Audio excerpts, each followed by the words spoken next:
आपको सीधा लिए चलते हैं भीलवाड़ा नगरी और सुनाते हैं आचार्य श्री महाश्रमण के पावन वचन। जय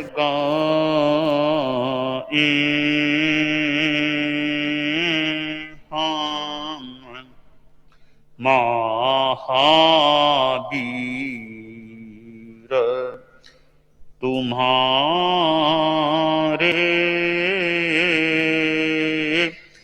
चरणों में श्रद्धा के कुसुम चढ़ाएं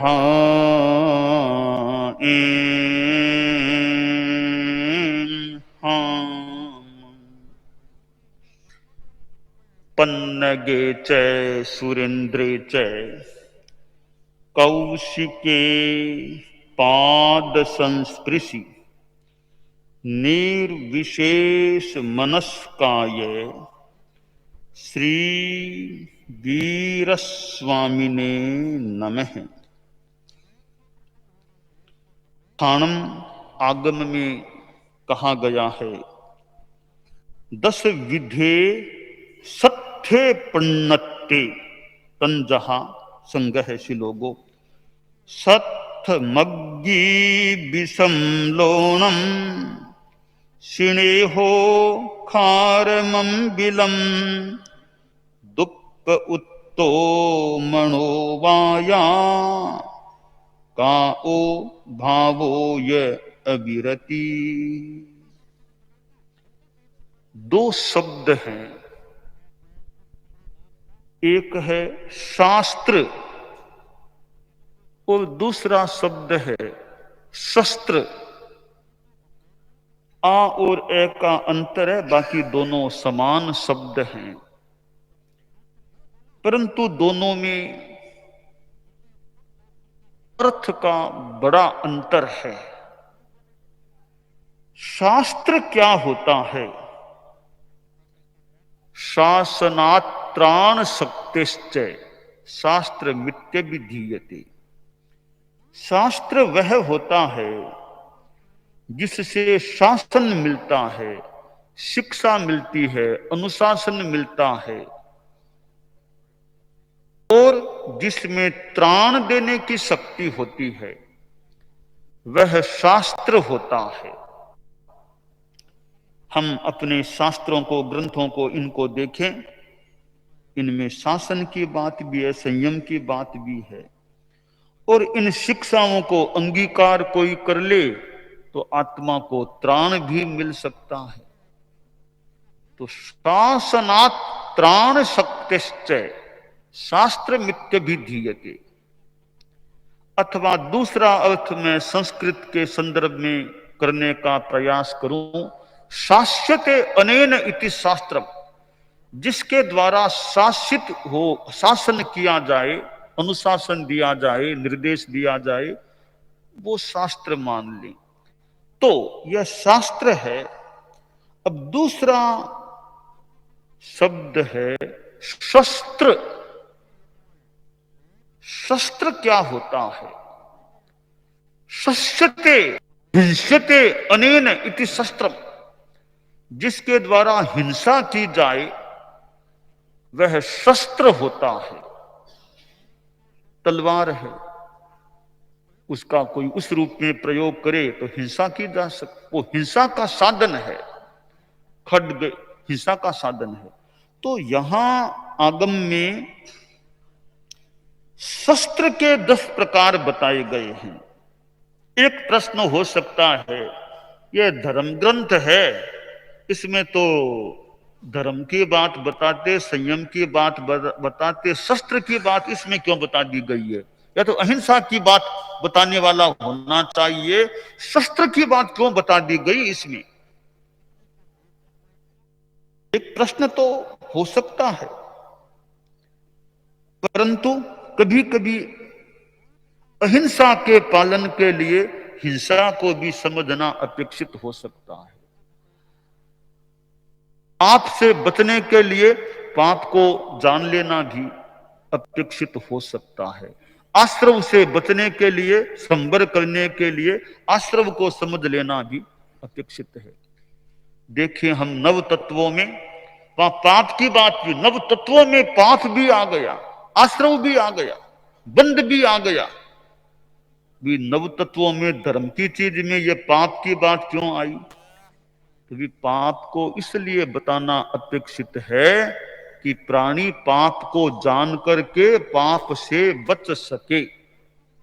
इसलिए गलत को भी जान लेना कुछ संदर्भों में अपेक्षित हो सकता है। हेय को भी जान लो, उपादेय को भी जान लो, क्योंकि गेय, हेय भी गेय है और उपादेय भी गेय है। हेय को जानकर छोड़ने का प्रयास करें, उपादेय को जानकर ग्रहण करने का प्रयास करें। इसलिए हेय को भी जान लेना अपेक्षित हो सकता है। यहां शस्त्र के 10 प्रकार बताए हैं और वे शस्त्र भी ऐसे हैं जो हमारी धार्मिक चर्या में जान लेने के लायक हैं। कोई यहां पर तलवार की बात नहीं लिखी गई है, अणुबम की बात नहीं आई है, बंदूक की बात नहीं आई है। तो शस्त्र कौन से बताए? 10। पहला है अग्नि, दूसरा विष, तीसरा लवण, चौथा स्नेह, पांचवा क्षार, छठा अम्ल, सातवां दुष्प्रयुक्त मन, आठवां दुष्प्रयुक्त वचन, नौवां दुष्प्रयुक्त काया, 10वां अविरति। अग्नि शस्त्र है। अग्नि से तो स्थावर जीव की भी हिंसा हो जाए और बड़े बड़े प्राणियों की भी अग्नि से हिंसा हो जाए, आदमी तक को कोई जला दे, तो अग्नि एक शस्त्र है। विष, विष खाने से भी, विष देकर भी किसी को मारा जा सकता है, तो विष भी शस्त्र है। लवण, लवण भी हिंसा का कारण बन जाए। स्नेह चिकनाई है, तेल घी चिकनाई है, वो भी जीवों की हिंसा का कारण बन जाए। क्षार भस्म है, क्षार है, कच्चे पानी में राख डाल दो, पानी के जीव मर जाएं, मर सकते हैं, तो वो भी शस्त्र है। अम्ल खटाई है, कच्चे पानी में खटाई डालो, तो वो भी अपकाय के जीवों का हिंसक शस्त्र बन सकता है, आश्रय। तो ये 6 बता दिए गए, ये बाह्य शस्त्र बता दिए गए। 4 शस्त्र आंतरिक बताए हैं, जिनसे आत्मा का, अपनी आत्मा का नुकसान भी हो जाए, ऐसे शस्त्र हैं। यानी 7वां है दुष्प्रयुक्त मन, मन की दुष्प्रवृत्ति है, वो भी आत्मा का नुकसान करने वाली, तो आत्मा के लिए शस्त्र है। दुष्प्रयुक्त वचन, वाणी का दुष्प्रयोग, वो भी आत्मा के लिए भी नुकसानदेह है। दुष्प्रयुक्त काया, शरीर की दुष्प्रवृत्ति भी आत्मा के लिए नुकसानदेह है। और 10वां बहुत बड़ा शस्त्र है अविरति, अप्रत्याख्यान, त्याग नहीं करना, संयम नहीं करना, यानी असंयम है, अप्रत्याख्यान है। वो कितना बड़ा शस्त्र है, कितना, यानी पापों का बंधन अविरति से हो जाता है। ये 10 शस्त्र हैं। इनमें 6 एक वर्गीकरण के अंतर्गत, 4 दूसरे वर्गीकरण में, 6 द्रव्य शस्त्र हैं, बाह्य शस्त्र हैं, पिछले वाले 4 हैं दुष्प्रयुक्त मन आदि आदि। ये आत्मा के लिए हानिकारक आध्यात्मिक शस्त्र, यानी आत्मा को नुकसान पहुंचाने वाले अंतरंग शस्त्र है। तो इन शस्त्रों को जानने का एक उद्देश्य यह हो सकता है, जानकारी भी बढ़ती है, फिर इन शस्त्रों के प्रयोग से बचें, कि अग्नि के द्वारा जीव हिंसा न हो जाए, मेरे संदर्भ, मेरे द्वारा और किसी से। तो ये साधन हैं हिंसा के, जितना संभव हो सके मैं हिंसा से बचूं, इन शस्त्रों के उपयोग से बचूं। और दुष्प्रयुक्त मन है, मन की दुष्प्रवृत्ति से बचूं, उससे कितना कर्म का बंध हो सकता है। मनोयोग, वचन योग, काज योग भी कर्म निर्जरा के भी साधन बनते हैं, तो ये कर्म बंधन के भी साधन बन सकते हैं। अभी वो कहा आस्वा परिस्वा, तो ये आश्रव भी होते हैं, मन वचन काय योग, और ये निर्जरा के भी साधन है। योग से शुभ योग से निर्जरा भी होती है, अशुभ योग से पाप का बंधन, तो शुभ योग से कर्म की निर्जरा भी हो सकती है। जो मन कर्म बंधन का कारण है, वो मन निर्जरा का कारण भी बन सकता है। संस्कृत का एक श्लोक है, मन एव मनुष्याणाम कारणम बंध मोक्षयोः, बंधाय विषयासक्तम मुक्ति निर्विषयम स्मृतम। यहां मन को अगर भाव के संदर्भ में ले लें, तो ये भाव है वो बंधन का कारण भी और मुक्ति का कारण भी बन सकता है। तो मन की दुष्प्रवृत्ति से आदमी बचने का प्रयास करे। मन ही मन चिंतन के द्वारा भारी कर्मों का बंध हो सकता है। वो तंदुल मत्स्य की जो बात आती है, एक छोटा सा जीव तंदुल मत्स्य है, वो चिंतन के द्वारा 7वें नरक में जाने का आयुष्य बंद कर सकता है। तो मन के द्वारा देखिए, हमारे संत लोग भी उपस्थित हैं, चारित्रात्माएं हैं, एक ये निष्कर्ष निकलता है तत्व ज्ञान के संदर्भ में कि मन वाला प्राणी ज्यादा पाप कर सकता है, बिना मन वाला प्राणी ज्यादा पाप नहीं कर सकता। इसका आधार क्या है कि असंगी हैं, वो पहली नरक से आगे नहीं जा सकते। असंगी पंचेंद्रिय होंगे, पहली नरक से, तो त्रियंश जो है ना असंगी, पहली नरक से आगे वो नहीं जा पाते। संगी हैं वो 7वें नरक तक जा सकते हैं। तो इससे निष्कर्ष निकलता है कि मन वाला प्राणी ही ज्यादा पाप कर सकता है, बिना मन वाला असंगी प्राणी ज्यादा पाप नहीं कर सकता। इसका मतलब हुआ कि मन कितना बड़ा पाप का एक साधन बनता है। तो मन वाला प्राणी ज्यादा पाप करके भयंकर यानी 7वें नरक तक जा सकता है। मैंने एक बात बताई कि मन वाला प्राणी ज्यादा पाप कर सकता है, ठीक उल्टा चले, इसके विपरीत में देखें तो 12वें गुणस्थान में मन वाला प्राणी ही जा सकता है, असंगी प्राणी 12वें गुणस्थान में नहीं जा सकता, 11वें में नहीं जा सकता, 10वां 9वां 8वां 7वां 6ठा 5वां कोई बिना मन वाला प्राणी नहीं जा सकता। चौथे गुणस्थान में भी तो जाने के लिए मन चाहिए, तीसरे के लिए भी मन चाहिए। बिना असंगी प्राणी है वो तीसरे में भी जाना मुश्किल। अब दूसरा गुणस्थान थोड़ा सा मान लो थोड़ी देर के लिए हो जाए, बाकी वो बिना मन वाले प्राणी बहुलांशतया पहले गुणस्थान में रहने वाले हैं। तो इसका मतलब यह भी निकलता है कि बिना मन वाला प्राणी धर्म के क्षेत्र में भी आगे नहीं बढ़ सकता। तो न पाप ज्यादा कर सकता तो न धर्म ज्यादा कर सकता, तो ऐसा प्राणी होता है। तो धर्म में आगे बढ़ने के लिए भी समनस्क होना जरूरी है। तो इसका मतलब मन है वो पाप का साधन भी बन सकता है और मन धर्म का साधन भी बन सकता है। अब दुर्मन है तो पाप का साधन, सुमन है तो धर्म का साधन।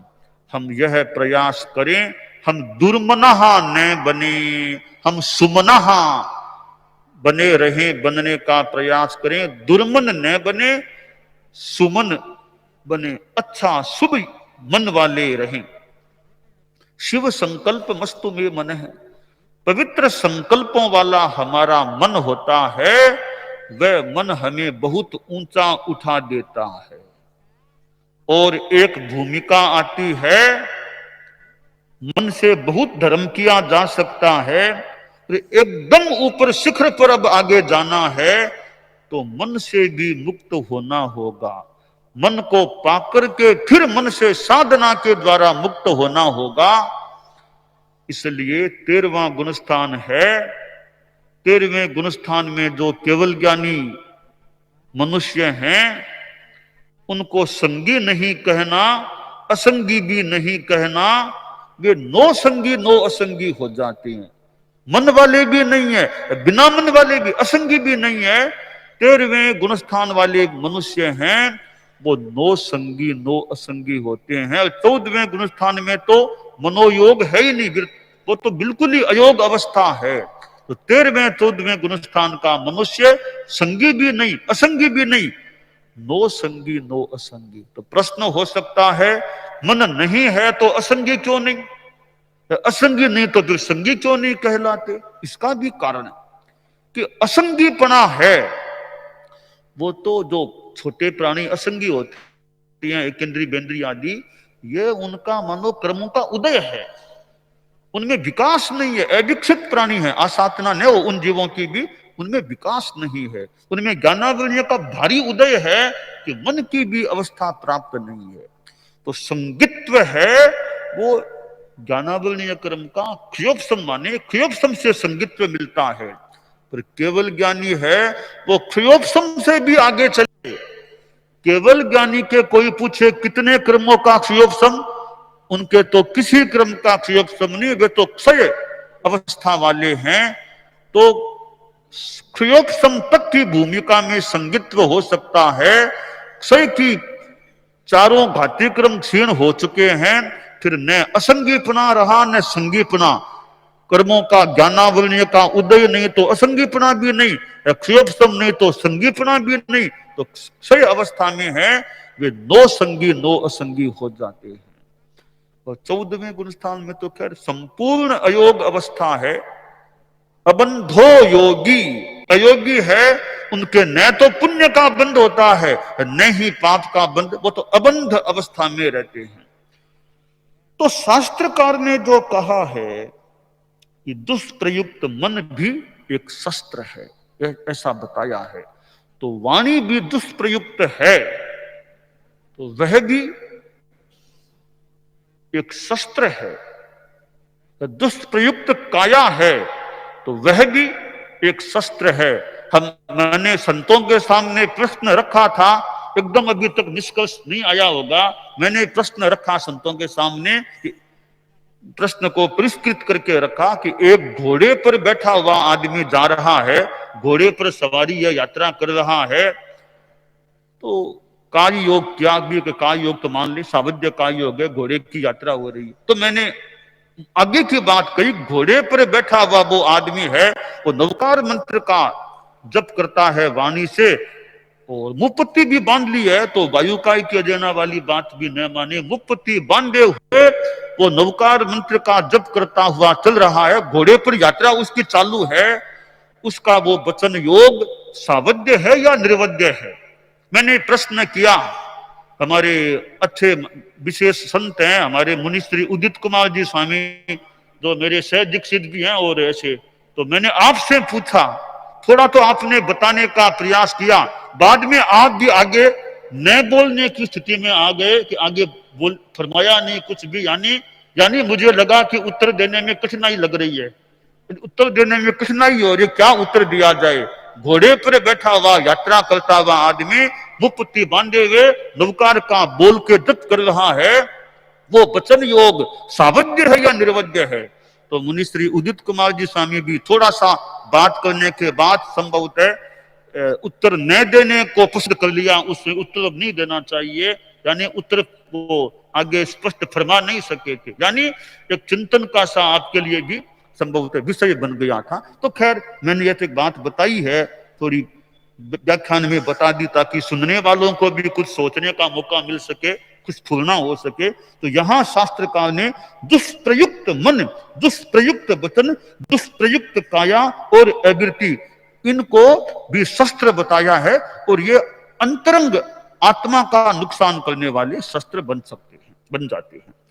दानान शठम अभय प्रयाणम सच्चे सुया अणवज्जं वयंती तवे सुया उत्तम बंभचेरम लोगुत्तमे समनेनाय पुत्ते। पूज्य प्रवर की अमृत देशना हुई और हमें शस्त्र वचन आदि को जानने का अवसर मिला। दार्शनिक, संवैधानिक और वैश्विक इन दृष्टियों से भी चिंतन करने वाले व्यक्तित्व मिलते हैं और भीलवाड़ा के ही डॉक्टर डीसी जैन, जो स्वयं चिंतनशील है, वक्ता भी है, विचारक भी है, तो वे आज दार्शनिक, संवैधानिक, वैश्विक परिप्रेक्ष्य में आचार्य श्री महाश्रमण जी के प्रति अपने विचारों को रखने के लिए यहां पर उपस्थित हो रहे हैं। श्री डीसी जैन।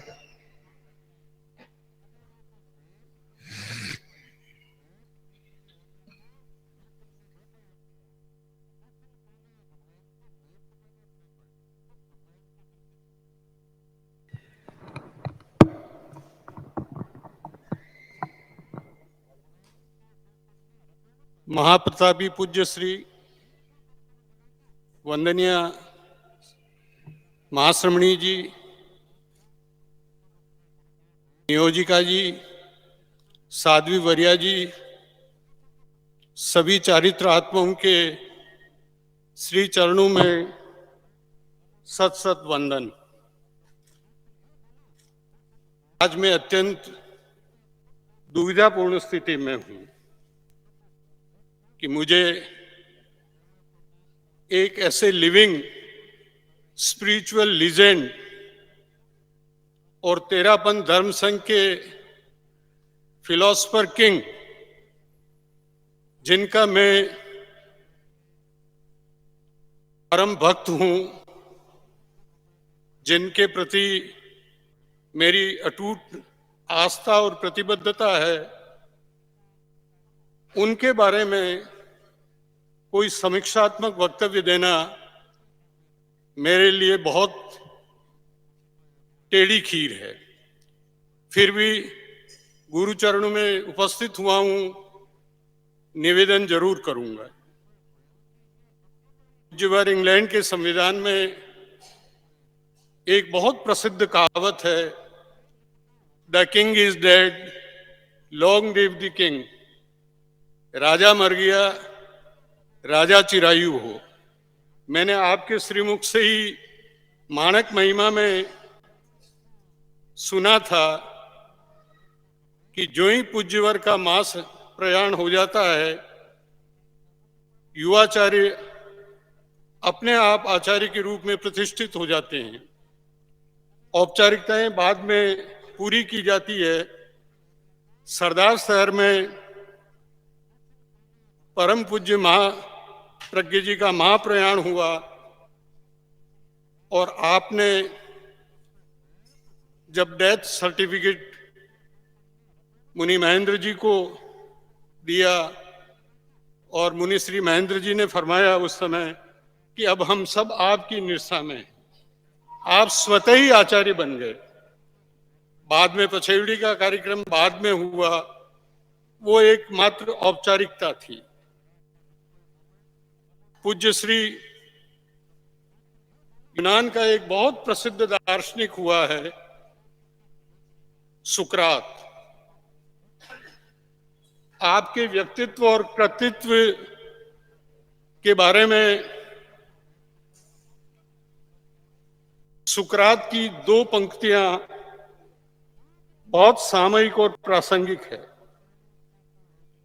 सुकरात ने कहा था, virtue is knowledge, knowledge is virtue. सद्गुण ही ज्ञान है और ज्ञान ही सद्गुण है। आपके संपूर्ण व्यक्तित्व और कृतित्व को मैं सुकरात की इन दो अमर लाइनों में देखता हूं। आप विवेकी हैं, आप ज्ञानवान हैं,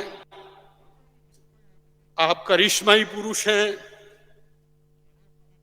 आप साहसिक निर्णय लेने में सक्षम हैं। उन निर्णयों को